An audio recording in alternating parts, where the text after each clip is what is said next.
আমি ইভেন সেই খালিদ প্রশ্নটা ভাই চিন্তা করেছি। করেন, হুম। আপনি যদি বেক্সেমকো অথবা সালমান এফ রহমানের প্রতিষ্ঠানে না কাজ করতেন, আপনি কি এই লেভেলের অ্যাকাউন্টেবিলিটির সাংবাদিকতা করতে পারতেন?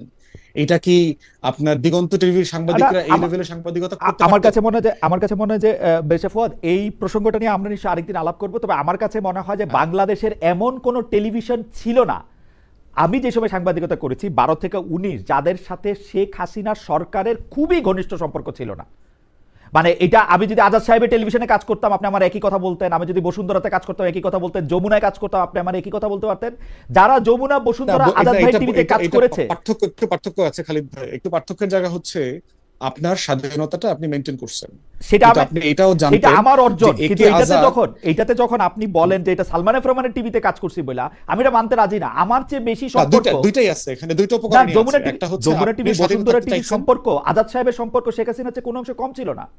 এস আলমের টিভি না, ছিল না, তারপরে ধরেন সব এস আলমের টিভি ছিল না, ক্ষমতার পার্থক্য, এস আলমের টিভি ছিল ক্ষমতার না। পার্থক্য তো আছে, ছিল। ওকে, কিন্তু আপনার ধরেন এস আলমের সাথে তো আপনি সালমান এফ রহমানের তুলনা করতে পারবেন না এসালাম ক্ষমতার ওয়াজ, জায়গা থেকে আর কি। একটা পর্যায়ে এসালাম ওয়াজ মোর ক্লোজ টু শেখ হাসিনা। এটার প্রমাণ আমরা ওটা নানাভাবে শেষের আরো শেষের সামনে দিকে দেখব, হতে পারে। আরো সামনে এটা দেখব, দুটো উপকরণই আছে, আরো সামনে মানে দেখব যারা যে, ধরেন স্বাধীন থাকতে চেয়েছে, জি। আবার ওই একটা রিজনেবল প্রোটেকশন ছিল ব্যাক অফ মাইন্ড, সেই জায়গাটার একটা কম্বিনেশন আপনার মধ্যে ছিল।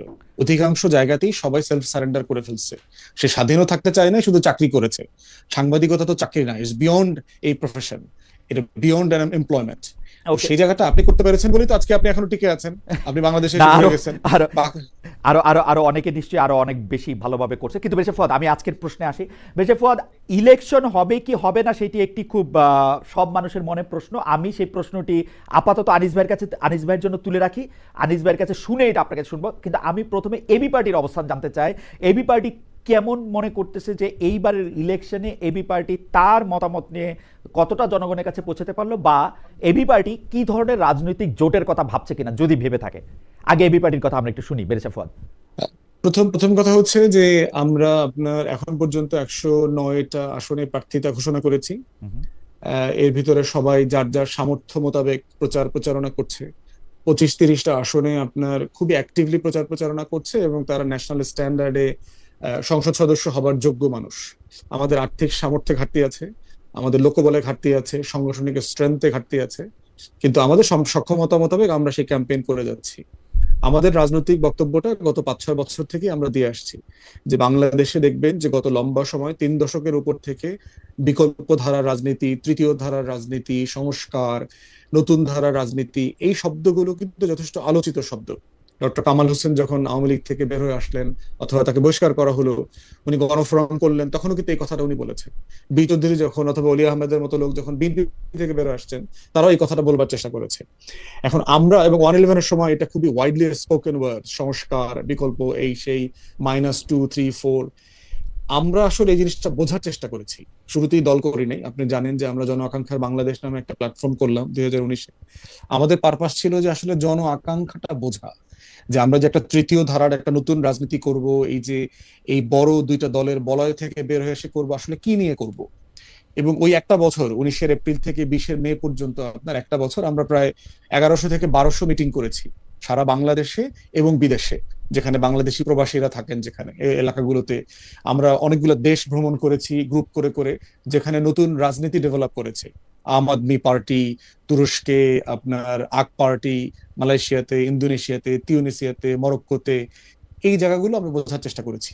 এবং আমরা কিছু অনুসিদ্ধান্তে আসছি তখন, যে আসলে বাংলাদেশের তৃতীয় ধারার রাজনীতিতে আকাঙ্ক্ষাটা কি। প্রথম আকাঙ্ক্ষা যেটা আমরা আমরা আমাদের একটা আন্ডারস্ট্যান্ডিং এসছে, সেটা হচ্ছে যে দেশের মানুষ ধর্ম এবং মুক্তিযুদ্ধ দুটোকেই প্রচন্ড সম্মান করে, মর্যাদার চোখে দেখে, এবং খুব গুরুত্বপূর্ণ মনে করে।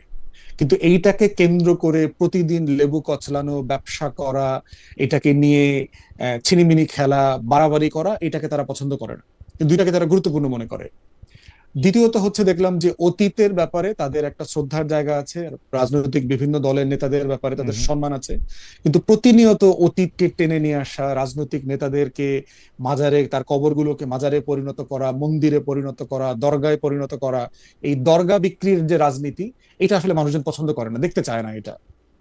তৃতীয়ত যেটা দেখলাম, সেটা হচ্ছে যে আমাদের একটা অনুসিদ্ধান্ত যেটা আসছে, মানুষ চায় প্রতিনিয়ত তাদের জীবনের সমস্যাগুলোকে যেন আমরা অ্যাড্রেস করি, রাজনৈতিক দলগুলো যেন তর্ক বিতর্ক আমরা আলাপের মধ্য একটু দিয়ে একটু এগুলোকে অ্যাড্রেস সংক্ষিপ্ত, করে। একটু যদি সংক্ষিপ্ত করেন বেচা ফুয়াদ এই পর্যায়ে। তো সেই জায়গাতে বটম লাইন হচ্ছে এবি পার্টির রাজনীতিটার মেসেজ হচ্ছে ওইটাই, যেটাকে আমরা আমাদের টোকেন ওয়ার্ড বলি, যে আমরা বাংলাদেশকে একটা কল্যাণ রাষ্ট্র বানাতে চাই, আমরা পলিসি বেস পলিটিক্স করতে চাই, অতীতমুখিতা, অতীতের বাড়াবাড়ি চর্চা, অতীতের কে নিয়ে খুব বেশি মানে পূজার জায়গাটা না বানায় আমরা হচ্ছে ভবিষ্যতের বাংলাদেশ বিনির্মাণের যে ক্রাক্স, সেবা এবং সমস্যা সমাধানের রাজনীতিটা করতে চাই। ওকে এবং সেখানে আমাদের গবেষণাতে আমরা 21টা ইস্যু আইডেন্টিফাই করেছি যেটা দেশের মানুষ চায় আমরা অ্যাড্রেস করি। ওকে 21টা টপিক, এবং 21টা টপিক নিয়ে আমরা পলিসি পেপারও তৈরি করেছি। আমরা আমরা একটু বেরিশা ফুয়াদ একটু খালি আপনাকে নোটটা দিয়ে রাখি যে আপনারা এই রাজনীতির ক্ষেত্রে যে 21টা টপিক হোক বা যে 3টা বিষয় নিয়ে আপনারা জন আকাঙ্ক্ষা করতে পর্যবেক্ষণ করতেছিলেন সেগুলি হোক,